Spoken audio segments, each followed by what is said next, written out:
my book. Hey Sandra, nice to have you here. Bring people in. Fabian, good to see you here too. This is... there we go. Hi. Oh boy, what a busy day.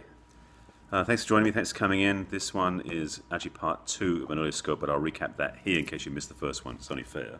Hang on, let me put this just a bit more that way, so that way it'll be above the comments when they start flooding in. Okay. Thanks for coming in and joining me. I'm going to get started in a moment, but people are going to start flowing in because a lot of the East Coast folks and the West Coast folks who are in the States, it's better. It's like the painting looks like it's crooked. That's me, it's not the painting. All right. Thanks for coming in. Thanks for joining me. If you haven't followed me before, please make sure you swipe right, left, whatever it is on the iPhone, down on the droid so you can tap on follow. And please share it with your followers on Twitter and your followers on Periscope. And I'll get to the heart of the matter very shortly. So I appreciate you tapping on the screen because I am looking to get closer and closer. I'm at 194,000 hearts right now. I'm going for 200,000 this weekend. So your heart tapping on the screen will help a lot. So this one's going to get maybe painfully or juicily closer to the truth for some of you. And for some of you, it's going to be relief to hear this. So depending which camp you're in, is what will come through. Let me start with who I am and what I'm about. And I'll get this book to show you in a second too. My name is Barry Selby, as you can tell by my Periscope handle. I am a relationship expert. My branding and my title is I'm the Heartbreak Repair Specialist. I'm passionate in my work, my purpose, my mission, as I shared earlier today on the Perry 10K Share-a-thon about my work. It's of service to great many people.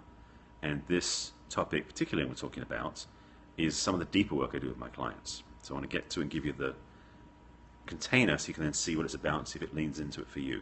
All right? So again, my name is Barry Selby.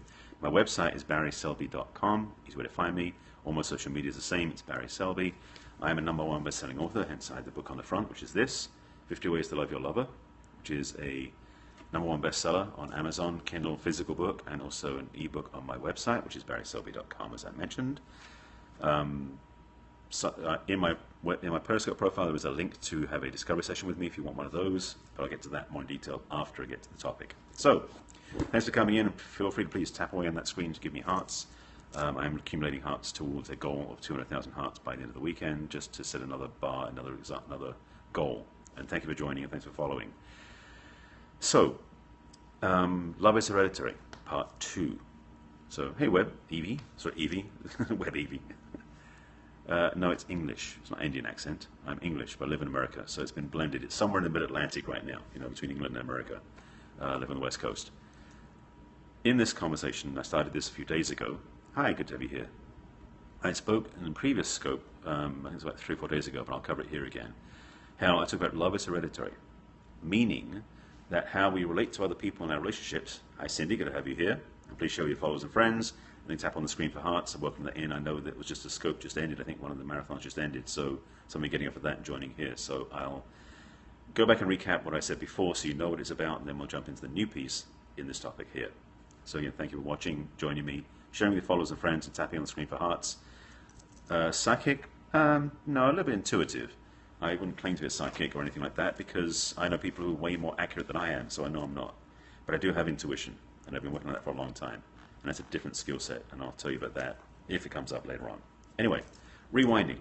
Last time I did a scope about this topic, part 1, was about how love is hereditary, meaning that we inherit our patterns of love, a relationship of connecting from what are set as an example to us when we're kids by the adults around us, parents, normally, or peers, parents or teachers or other adults that we watch, and we see them as a leading example of how we should be loving. So we take on the same model and same framework of love to share with our future partners, with anybody really, and so we carry this pattern. The challenge with that is sometimes those patterns are running subconsciously, unconsciously, so we're not even aware we're doing them, which can really mess up our relationships. And honestly, it messed up mine. And I'll teach you a little about my story in a minute, but I wanted to give you the framework so you know what I'm talking about. So when I tell my story, it makes total sense, because mine isn't necessarily the most traumatic one. Mine isn't necessarily the most surprising one. Have I heard of Drunvalo Melchizedek? Never heard of that name, so no, I haven't. So we learn patterns. So for example, if you're raised in a family where, and this is an extreme one, so if it's yours, I'm sorry, and please bear with me, I don't want to isolate anybody or call anybody out. But if you were in a family dynamic growing up where your parents fought all the time, maybe it was abusive, maybe it was just loud yelling, but the key thing is, it's likely if you raise that environment, you took on that model, that when that happens in your relationships, you think that's loving. Or in fact, you don't feel loving until that happens, because it's the show of expression and passion that it makes it feel like loving, which is, from an outsider's point of view, maybe kind of convoluted, but that's what you think is natural because you're raised with it. And this is the opportunity to listen to this and understand if it's true for you, and if it's not, have patience with people who are. So, part one, I talked about this, that we have this inherent way of loving based upon what we're raised with. It's the hereditary pattern that's passed down by generations. I was talking with a client about this earlier this week, how she saw this pattern in her boyfriend's parents.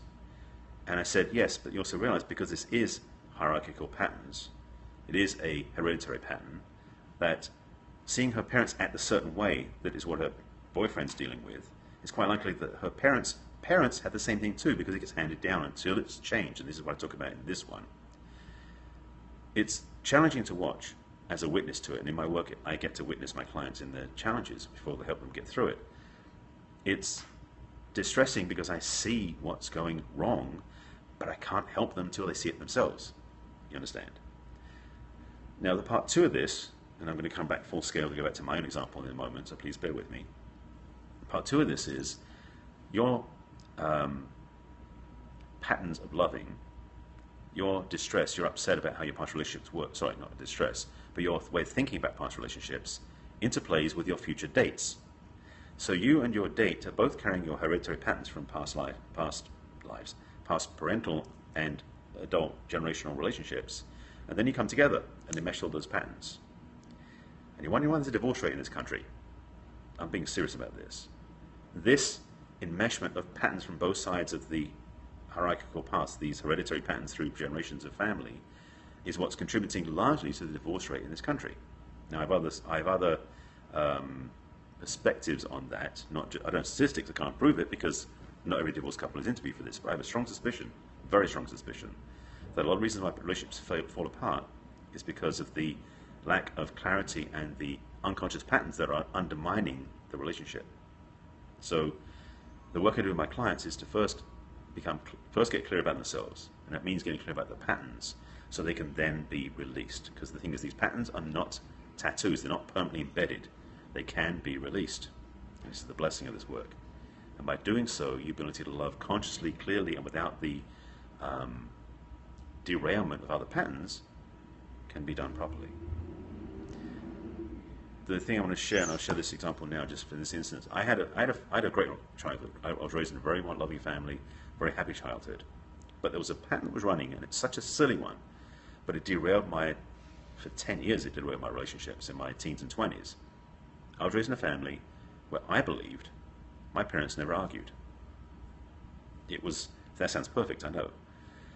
The truth was, probably not the same as that, but what I believed growing up, because what I saw, because what my parents showed me in their relationship was always things that worked out. It was always loving, it was always nice and polite, English upbringing maybe, but it became this pattern. So when I went out in the dating adventures in my late teens and early 20s, I would meet some wonderful girl, we'd have a great time connecting and fun romantic stuff, and as I got older, more sex and fun like that. But within 2 to 3 months into the relationship, something would happen where there would be an upset, discord, fight, argument, quarrel. And that, in me, meant there was no loving, because my parents never argued. Loving and arguments didn't go together in my family because that's what I was raised with. Not I knew that, I just believed it down here somewhere. So my parents taught me that loving was always harmonious, perfect, wonderful. And every relationship I got into didn't have that. So I'd walk away. Actually, I'd run away. So my early dating life in my teens and 20s was marked predominantly by breakups caused by a quarrel, upset, or frustration. And it was very frustrating, to be honest. Now, I'm saying this to say that we all have our own history that overlays and overrides our patterns in relationship and our choices. Some good, some bad, some indifferent. Some people are raised in families where the loving is so strong that they won't settle for anything less than that in their own relationship, which is wonderful. And in the Western world, that's not very common. Most of us have come through relationships where it wasn't healthy. Many of my clients have come through families that were divorced, or abusive, or have addiction issues, or workaholism, or something else that has influenced and impacted their relationship choices. That's the what I mean about hereditary patterns. We don't necessarily do it intentionally, we just catch it and carry on with it. Now, this may not be a happy thing to say about Friday. I've got one little heart going screen. Thank you for that. It's really, this is deep work. And if you're still watching, I appreciate you staying with me, because this is not fun stuff. But the rewards are. The willingness to face what we were raised with is not, it's a brave soul, a courageous person who will do this. And I'm passionately at the side of any of my clients who choose this, because it's not easy work, but the rewards are phenomenal. The ability to see what is not working and to change it through forgiveness, through releasing it, through making peace with it, and I have a lot of work to do with this, gives them such freedom. Anybody who's done this work knows that it's kind of like you didn't realize that half your body was asleep, and suddenly you're fully awake. It's huge work. And the rewards, because one, your life changes dramatically so, because the way you see the world is clearer than ever before, and your relating to anybody else has a different framework now. This is rich stuff.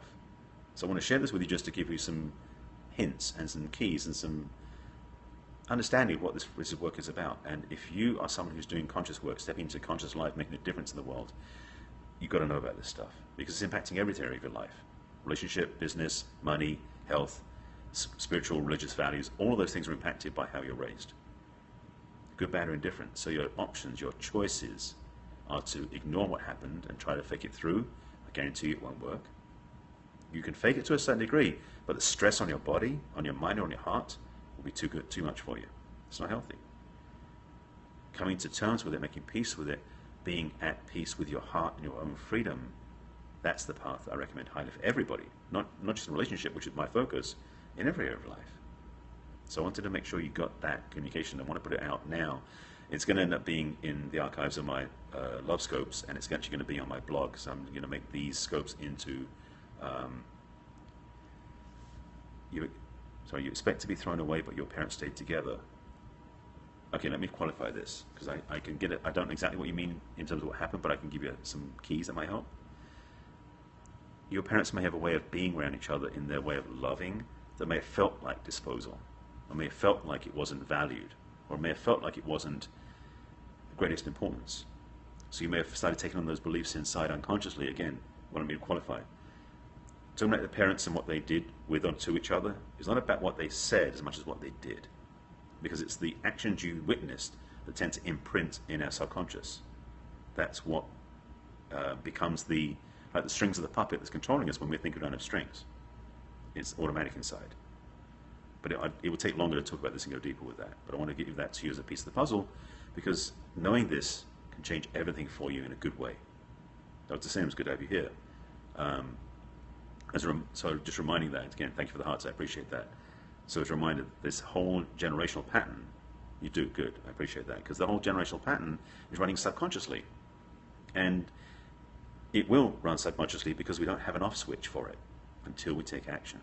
And that's the work I do with my clients. There are books out there you can use. I can recommend some books myself, including my own one. Again, I'll plug my own book again. This is my scope. This is my book, 50 Ways to Love Your Lover. It's on Amazon as a physical book, like that. It's also in Kindle form, and it's also an ebook on my website. The thing about this book is it's a collection of my beliefs about relationships, 50 principles for singles and couples, men and women. I recommend in the back of my book 6 different authors and teachers that I've worked with. I recommend highly as well, because I subscribe to some great teachers that I highly love and recommend, and I distilled that into my own synthesis of my own work. So I'm just thinking, was there something I missed in there? I was just watching the path of what I was talking about. But the thing about patterns is that they're not always what you obviously see. It's the subtext, the sub-levels that really can be impactful. So that's really the essence of what I want to communicate with you. Again, in my profile, in my Periscope profile, PPs, Periscope profile, there's a link right at the top, which is for a discovery session with me. So if you feel like you want to go further into relationships, please click on that. You go to my website, where it gives you the opportunity to schedule a time and fill out an application form on my website, and you can just sign up there. Joyce, I think you did that. And we're talking tomorrow. There was another thought in there. Rewind. Also, just so you know, I do Love Scopes pretty much every day. What do I think about Gary Chapman? Yes, Gary Chapman. Yes, I saw that. Yeah, 2 p.m. That's yeah, 'cause it's 11 a.m. Pacific time, I think, if I remember correctly, or noon. Right? I've got it. I do have an appointment in my calendar. Got it. Gary Chapman, the 5 love languages. He makes sense, absolutely. And the thing about this, and I'm very passionate about this, is it's part of the puzzle. His work is really good, absolutely. And the thing about this is it's true, but I don't believe it's all the talk conversation. The 5 love languages by Gary Chapman, because you didn't know, is a book he's written, and he and his wife, I think it was. And there's about 4 different books out now to do with teens and other things too. But the 5 love languages, if I remember correctly, are how we receive and how we express loving to our partners, which is different from what I was talking about in this scope, but it's another piece of the puzzle. So relationships are not easy when you think about all the different pieces of the puzzle that go together, because we're complex people as individuals. The 5 languages, for reference, you read his book, it's on Amazon, it's everywhere else as well. I don't mention it in my book, because I didn't read it before I read my book. I wrote my book, that's honest truth, but I've read it since. But the 5 love languages are acts of service, time. It's a good book, yes. Hi, you met your Amen in my 100th scope. I've watched most of your replays. Nice. I'm glad you did. Thank you. Good to have you here, by the way. On Catch, yes, indeed. Who is that? This is Megan. Hi, nice to have you here. Oh, you and your husband have watched. Great. I hope they've been of help to you. I mean, these scopes are mostly spontaneous, not scripted, so hopefully there's value in there for you. So thank you for watching. My pleasure. I'm glad they help you. Yeah, it's my joy to serve this. Yes, I love getting clients out of it, but as I shared in my work earlier, the value I receive from people saying they got value out there in the world from my scopes, it's worth every moment. I love doing this for that reason. To get back to Gary Chapman's 5 love languages again, just to recap that: acts of service. What's the word I'm looking for? Oh, words of affirmation, encouragement. I'm going to remove all 5. Basically, 3 of them are based on NLP. One's visual, acts of service. 2 is touch, which is kinesthetic. 3rd one is auditory, which is words of affirmation. That's 3. 1 is something time, quiet time. No. I remember these terms. There's the 5 languages. I know these ones. It's time, value time. Gifts. Yeah, gifts is the other one.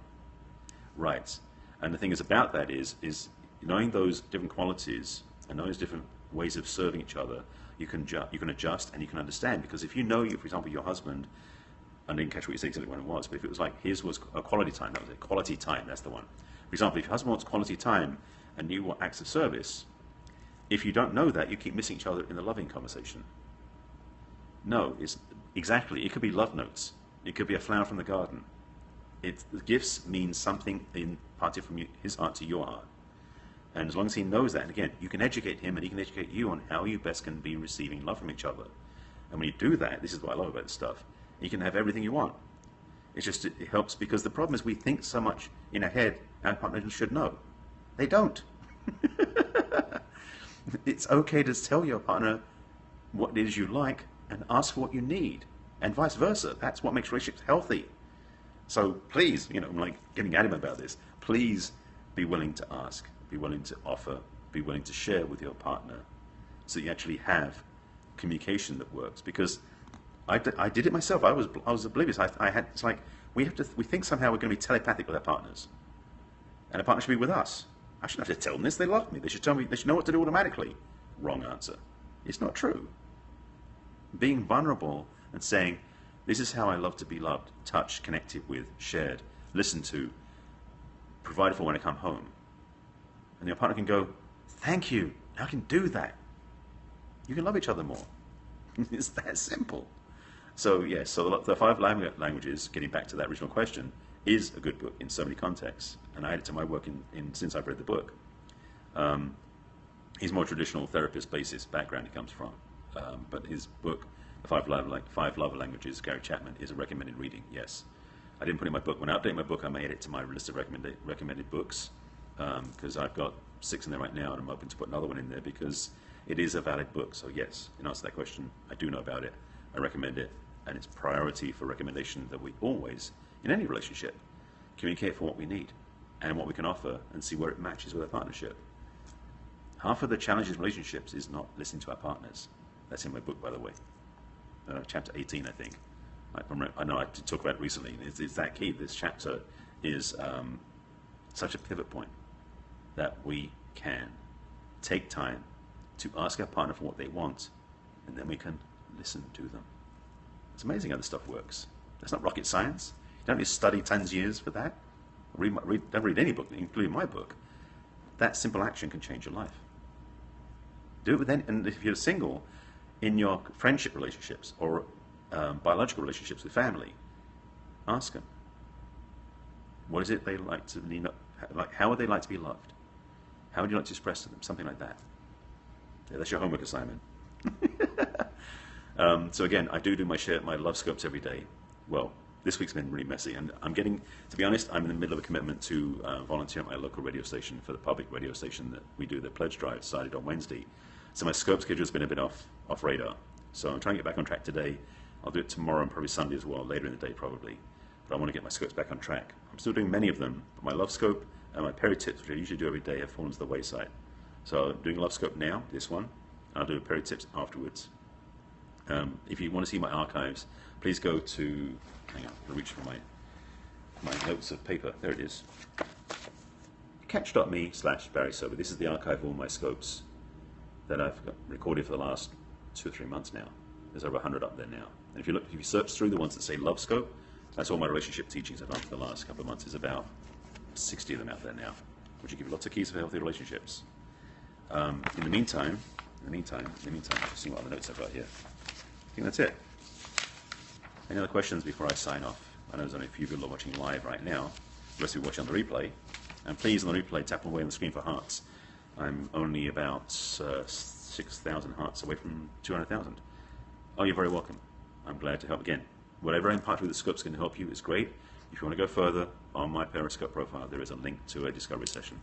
If you're a single or a couple, I work with mostly single women, but I work with men and couples too if they're willing to go deep and do the work. Okay? So that's really what I want to share. That's the love scope for Friday. And I'll be speaking tomorrow, hopefully working with you. It will be my honor, my pleasure to serve you. And yes, we'll talk tomorrow. I have in my calendar.